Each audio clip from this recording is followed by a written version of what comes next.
여러분 안녕하십니까? 아침의 광장 박은정입니다. 대통령직 인수위원회 대구 경북 통합신공항 태스크포스가 어제 서울에서 첫 간담회를 갖고 윤석열 대통령 당선인의 대구 경북 1호 공약인 통합신공항 조기건설 등의 이행 방안을 논의했습니다. 어제 간담회는 기획재정부와 국방부, 국토교통부, 산업자원부 등 중앙부처와 대구시 그리고 경상북도 관계자 등이 참석했는데요.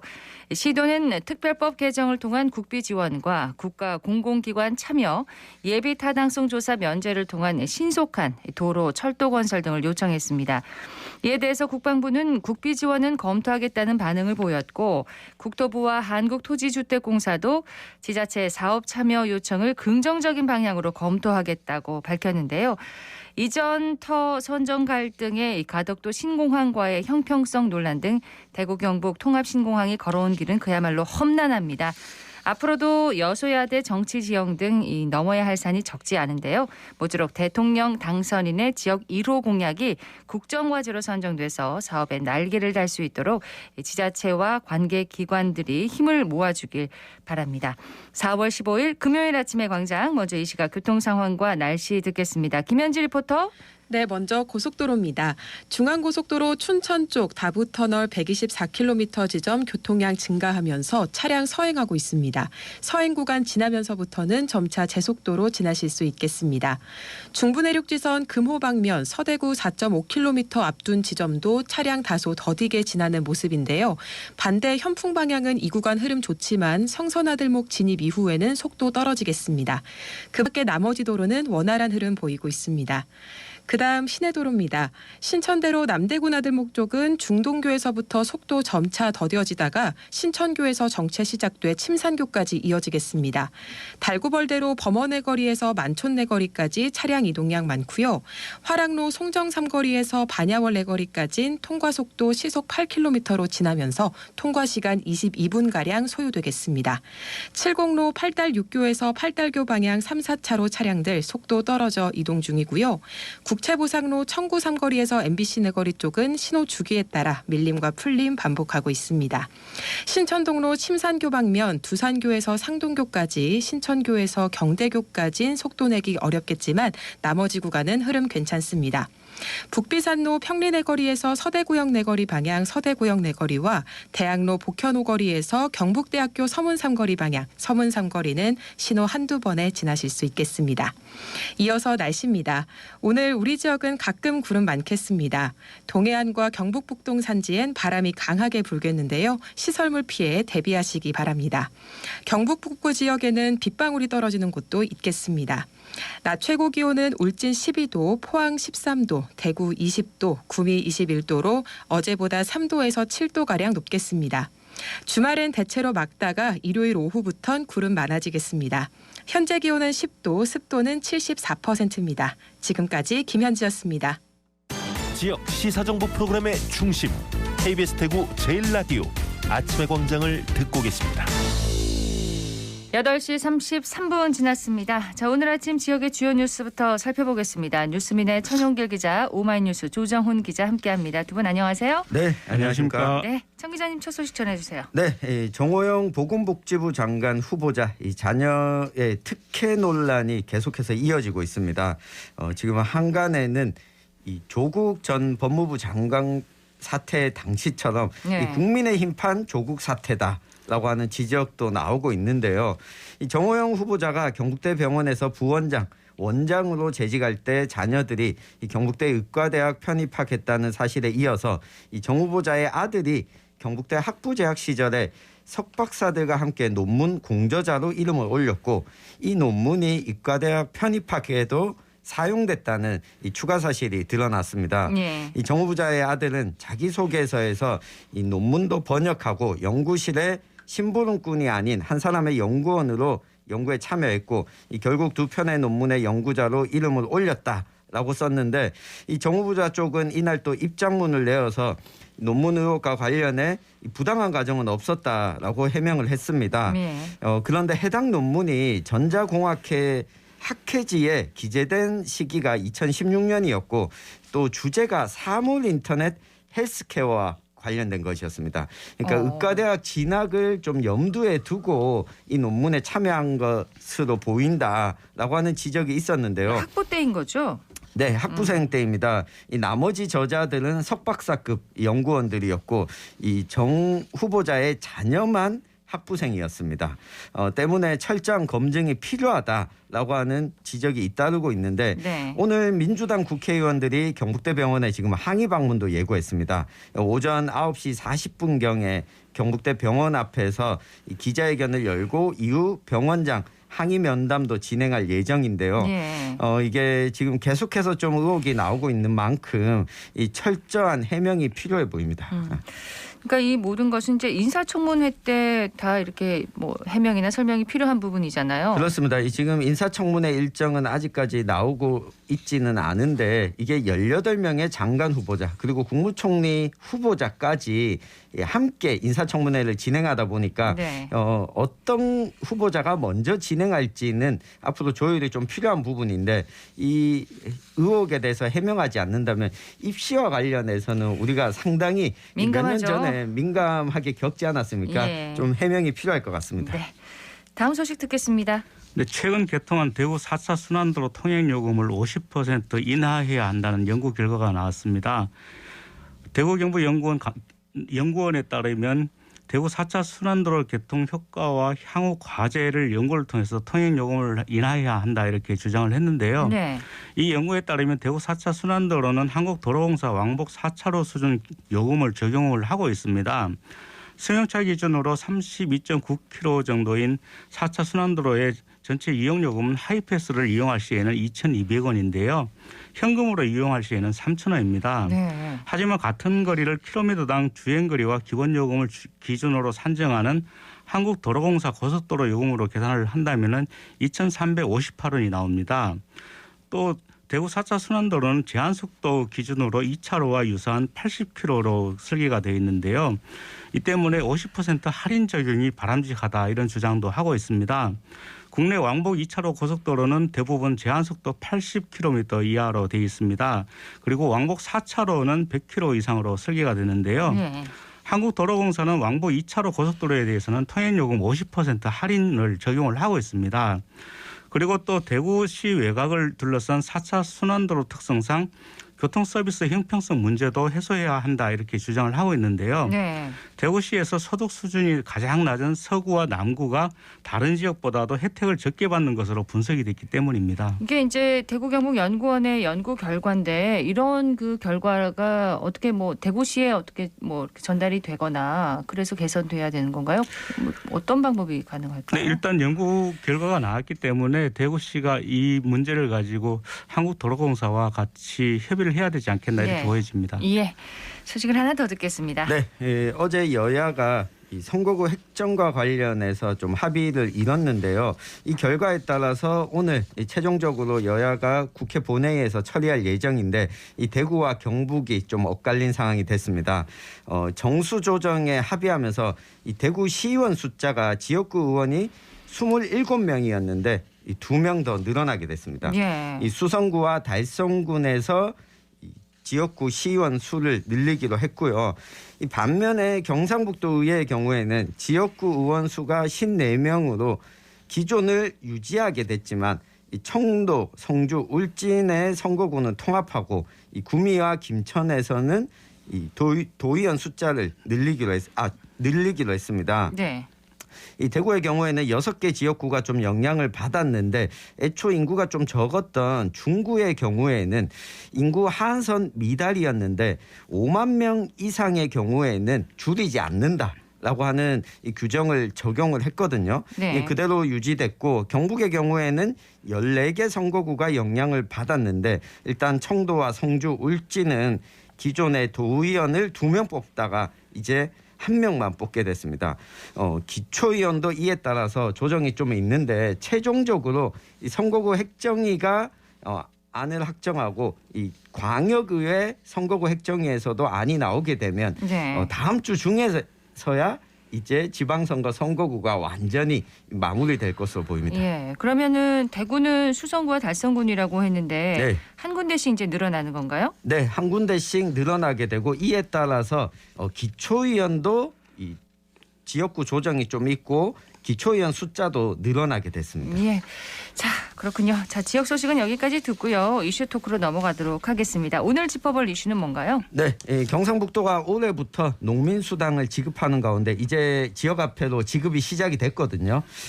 그런데 군의군 편입을 추진하고 있는 대구시도 농민수당을 도입해야 하는 것 아니냐 이런 목소리가 나오고 있습니다. 네. 이 관련 내용을 한번 살펴보겠습니다. 농민수당, 공익직불제와는 이게 다른 거죠? 네, 조금 다릅니다. 농민수당은 농민이 농업 활동을 통해서 공익 기능을 수행하는 데 대한 보상으로 지원하는 제도입니다. 그리고 공익직불제는 농업 농촌의 공익 증진과 농업인의 소득 안정을 위해서 일정한 준수 조건을 이행하는 농가에 직접 소득을 지원하는 제도인데요. 예. 이 두 제도 모두 농업 농촌의 공익 기능에 중점을 두고 있습니다. 공익직불제는 지급 기준에 농가를 비롯해서 농지 면적이 추가가 되고 있고 또 시행 주체가 중앙 정부입니다. 그렇지만 농민수당은 시행 주체가 지자체로 바뀝니다. 이 때문에 농민수당 지급액은 지자체별 예산에 따라 달라지게 되는데요. 예. 현재 가장 많이 지급하는 지자체는 전남 화순군입니다. 올해 120만 원의 농민수당을 지급을 하게 되는데요. 꽤 많네요. 네, 강원도는 70만 원, 그리고 전라북도와 전라남도, 그리고 경상북도는 60만 원을 지급을 합니다. 또 충청북도는 50만 원, 그리고 경상남도는 30만 원의 농민수당을 지급을 하는데요. 네.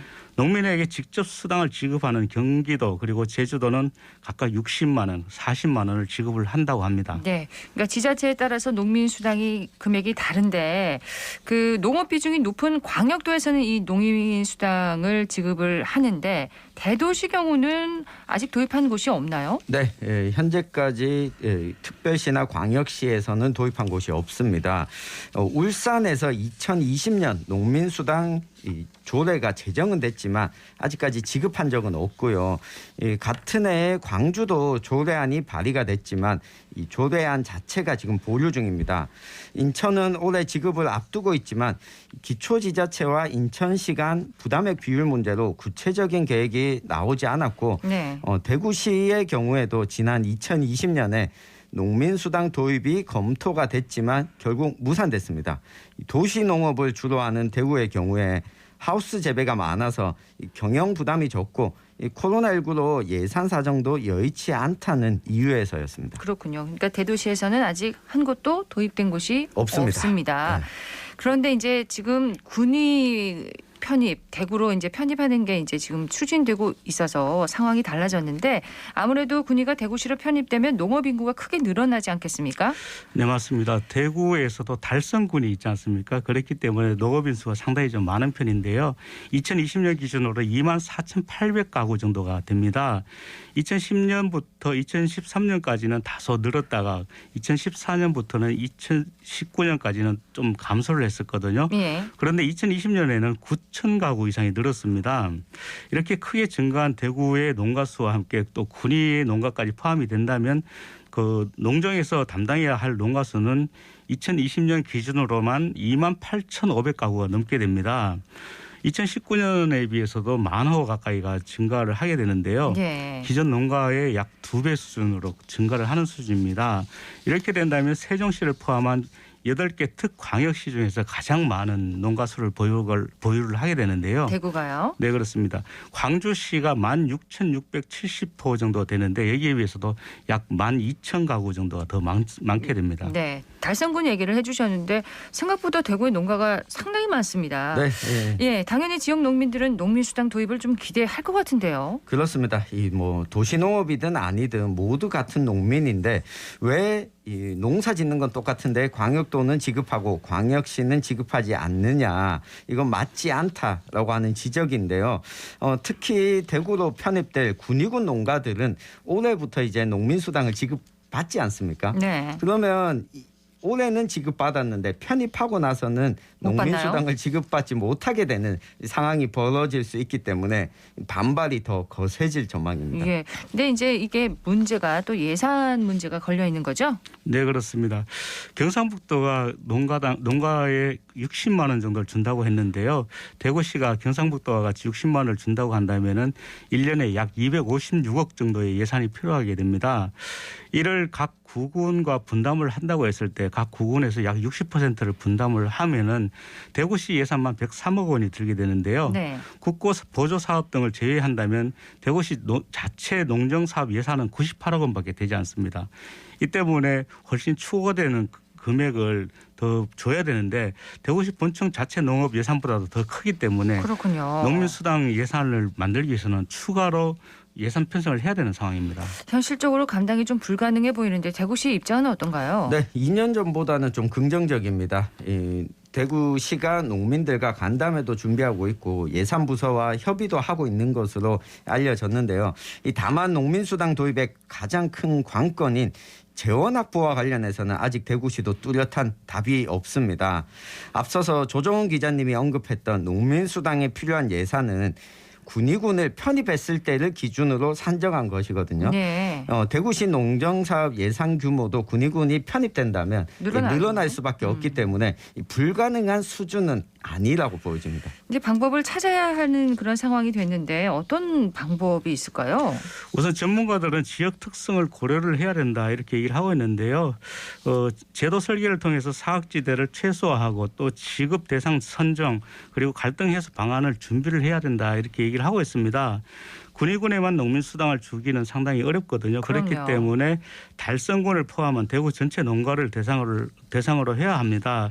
이럴 경우에는 대구 농가 전체에 농민수당을 지급하기에는 예산 부담이 너무 크고 또 농민수당을 도입하는 과정에서 코로나19로 타격을 받은 소상공인들에 대한 반발도 또 예상이 되기 때문에 이 부분에 대해서도 또 감안을 해야 됩니다. 그렇기 네. 때문에 농정 예산을 정액을 해서 지역 농업과 또 농촌개발 영역의 정책 지원을 강화하는 방안도 제시가 되고 있습니다. 예.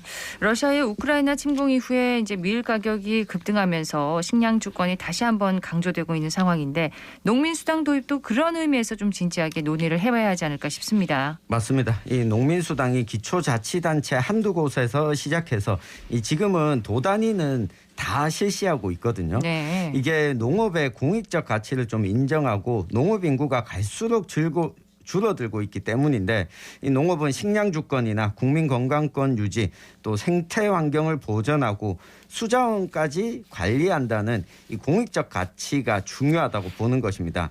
사양 산업이고 경쟁력이 없으니까 줄어드는 것은 어쩔 수 없지 않냐 네. 이렇게 바라볼 수는 없는 이유이기도 한데요. 때문에 도시농업의 필요성도 제기가 되고 장기적으로 보면 공익형 직불제와 농민수당이 어느 정도 제도 통합도 이뤄질 수 있습니다. 이 농민수당이 완벽한 정답이 될 수는 없지만 최소한 농업에 대한 가치를 인정한다라고 하는 측면에서 네. 이 시작이라고 볼 수 있는데 이 총 예산이 256억 원인데 농민수당 예산이 좀 부족하다면 대구 행복페이 예산 가운데 시민들에게 1년 동안 주어지는 혜택으로 드는 예산이 약 1,000억 원 정도입니다. 네. 이 가운데 일부라도 농민들에게 지역화폐인 행복페이 형태로 지급하는 방법도 충분히 가능하지 않을까 싶습니다. 근데 이 과정에서 좀 우려되는 부분도 있을 것 같아요. 맞습니다. 이 다른 것보다 이게 가짜 농민, 농지 소재지 기준 설정 문제가 있습니다. 이 부정수급 논란과 진짜 농민인가라는 부분에서 제도 설계를 제대로 하지 않는다면 이걸 시행하고도 욕만 먹을 수 있거든요. 그렇죠. 어떤 기준선을 정할 것인지에 대해서 이 지역 차원에서 좀 합의가 필요하고요. 금액은 적더라도 지급 기준을 잘 정하고 지급하면서 이 기준을 정확하게 마련하는 것이 이 시행하기 위한 현실적인 방안이 아닐까 싶습니다. 네. 그나저나 이제 군의군이 대구시로 편입될 경우에 지금 얘기를 했는데 네. 그럼 편입 작업은 지금 어떻게 진행되고 있습니까? 네, 사실 지난 2월에 임시국회에서 편입 작업이 좀 무산이 되면서 국민의힘은 4월 임시국회에서 반드시 편입을 하겠다 이렇게 밝혔었는데요. 네. 그렇지만 계속 난항을 겪고 있습니다. 대구 편입 법안의 임시국회 통과를 한 차례 무산시켰던 김영동 의원이 윤석열 대통령 당선인의 군의군 대구시 편입 지원 의사에도 불구하고 여전히 반대를 하고 있고요. 또 김 의원은 국회 행정안전위원회 소속 법안소위 위원으로 계속 그대로 있습니다. 예. 사보임을 통해서 뭐 바꾸든지 해야 되는데 지금 그렇게 되지는 않고 있는데요. 김 의원이 지난 2월 달에 법안을 상정을 반대했을 때부터 국회 행안위에서 강제 교체해야 한다 이런 목소리가 계속해서 나오고 있습니다. 계속해서 네. 나오고 있지만 국민의힘 원내 지도부는 상임위 교체 계획을 내놓지 않고 있고요. 또 김 의원은 지난달 28일 국민의힘 수석 대변인으로 임명이 됐습니다. 그렇기 때문에 오히려 더 역할이 커지면서 목소리도 더 커지지 않겠느냐 이렇게 보고 있고요. 네. 이 때문에 대구 경북 정치권에서는 지금 상당히 우려를 하고 있는 상황입니다. 그렇군요. 대구도 이 농민수당 도입을 논의해야 한다 이런 의견이 있는 가운데 오늘 대구 농민수당 도입에 대해서 한번 얘기를 나눠봤습니다. 뉴스민의 천영길 기자, 오마이뉴스 조정훈 기자였습니다. 두 분 고맙습니다. 감사합니다.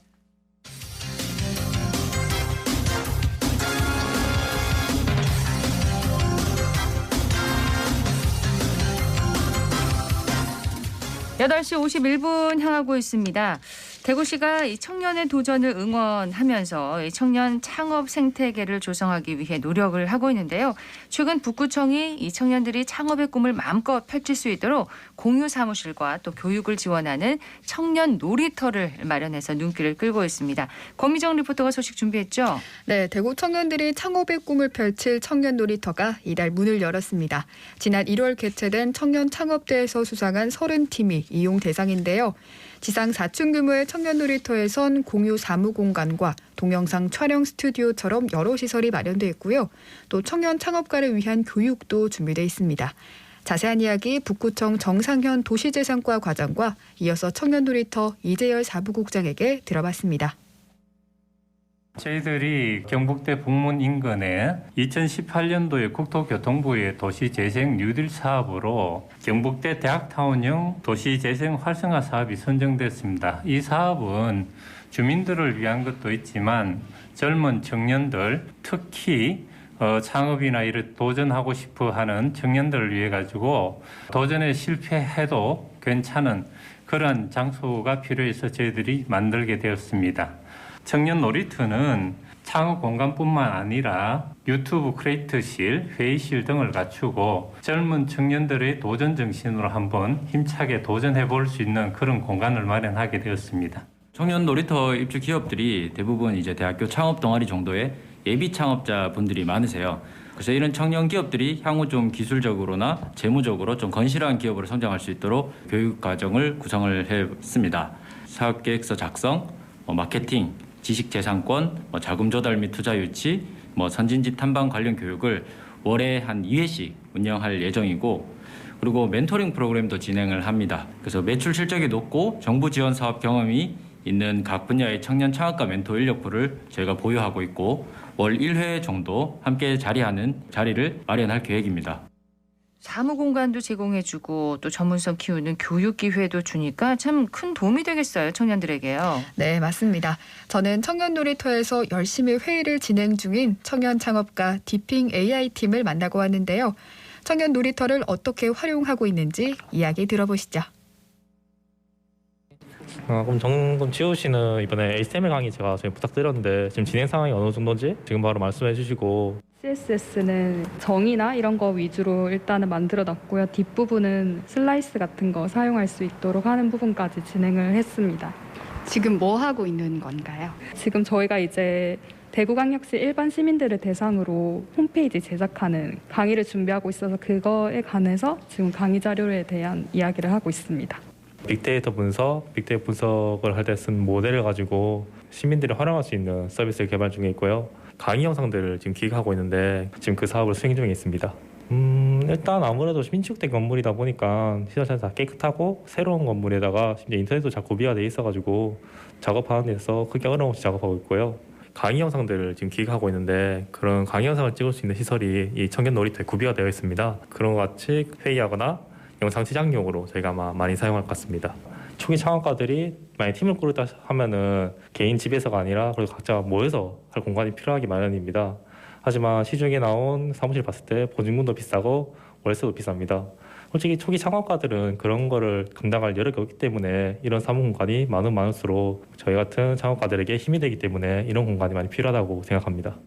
이런 지원이 큰 도움이 되나 봅니다. 네, 맞습니다. 그리고 청년 놀이터에는 어느 정도 사업을 시작하고 개인 사무실을 갖춘 팀들에게도 좋은 반응을 얻고 있는데요.